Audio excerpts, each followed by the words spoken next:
we are in lockdown at the moment, and obviously we're only supposed to go out for one period of exercise per day per person. So this is me taking Eva for a walk along my normal route, but over there we got the pond where I sampled the water for my pond on the windowsill, and over there we've got a big stand of wild garlic, and there's more further on down the path. But yeah, like I say, I'm very fortunate in that I can get to these things without violating lockdown.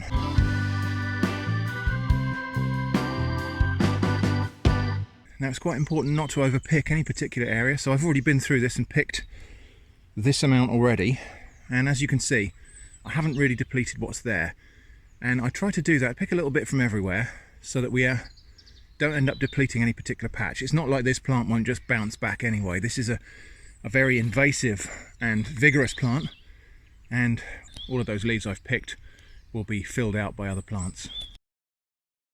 Okay, so we've got a nice full basket of wild garlic greens, and this is what they call squeaky fresh.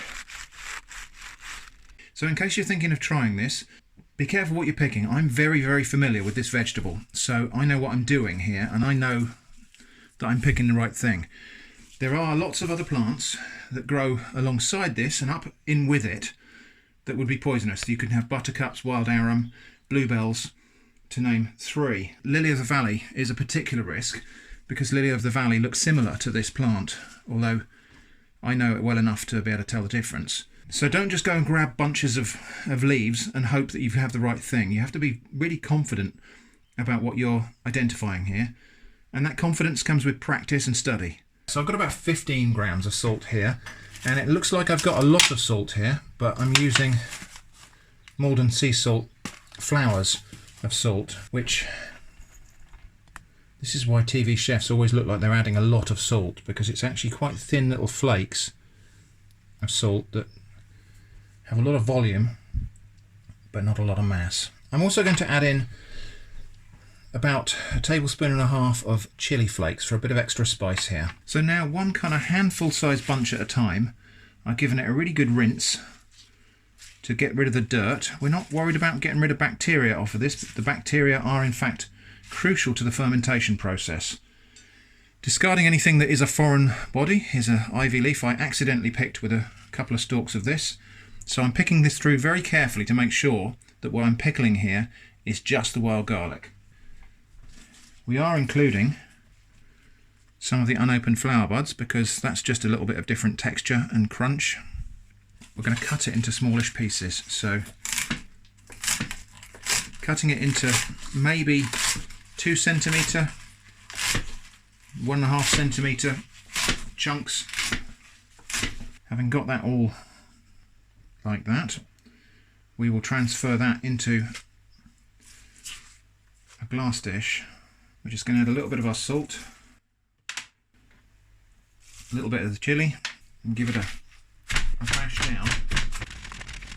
Bash down with the end of a rolling pin, just to bruise it, to start the salt working on those leaves.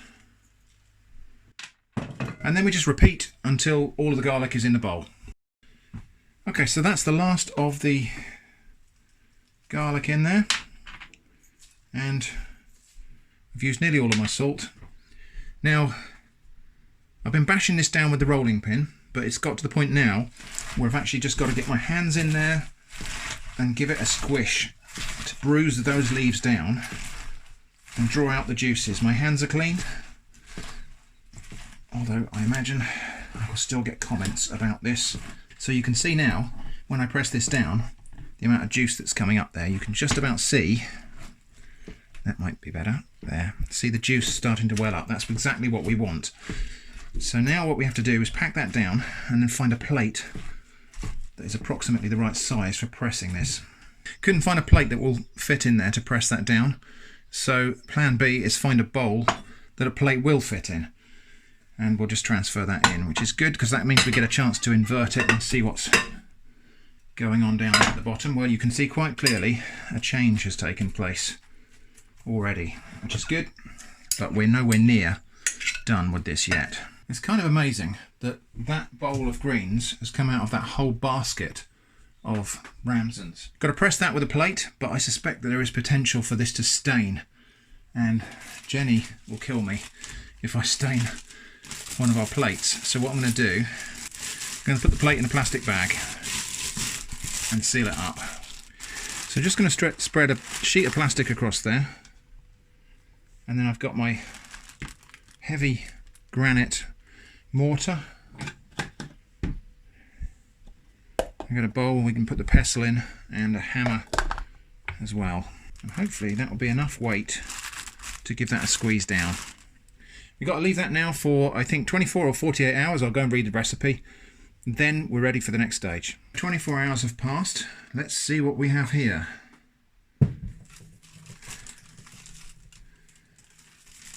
Well, a considerable amount of liquid has accumulated on top of the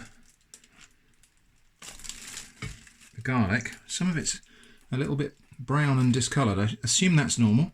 Next thing to do is to transfer all of this into a jar to continue fermentation.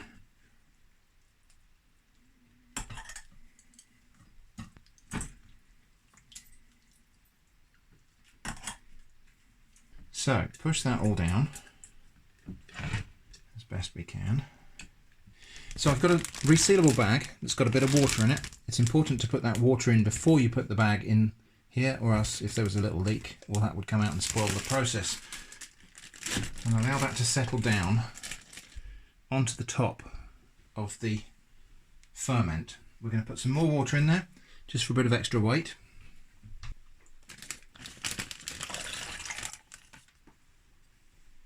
There. And then the weight of this bag will keep all of the garlic underneath the surface of the liquid, and also provides a kind of an airlock seal around the edge here, which is cool. So now I've got to leave that at room temperature for a week or two. It's definitely fermented. There's this weird brown layer on the top, but I checked on the website where I got the recipe from this. I actually asked in the comments, and the guy who owns the site said no, that's normal.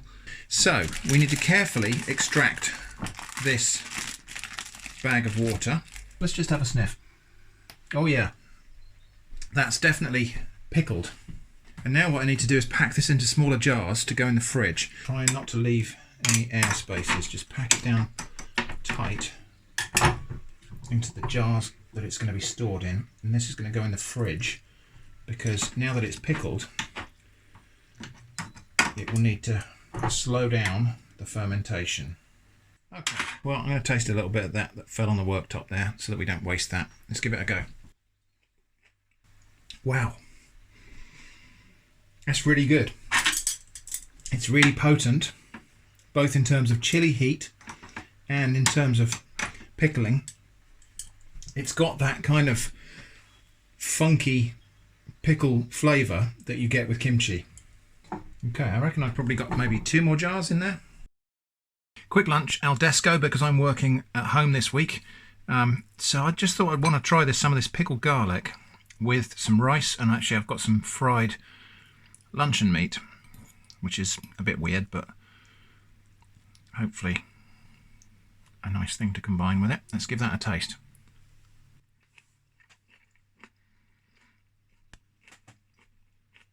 I'm not joking or exaggerating here. This stuff is amazing. It's so punchy. It's got a lovely garlic flavour, but it's mellowed by the pickling, and it's got a kind of funky pickle flavour, and very reminiscent of kimchi. A little bit of a simpler flavour than kimchi, I'd say.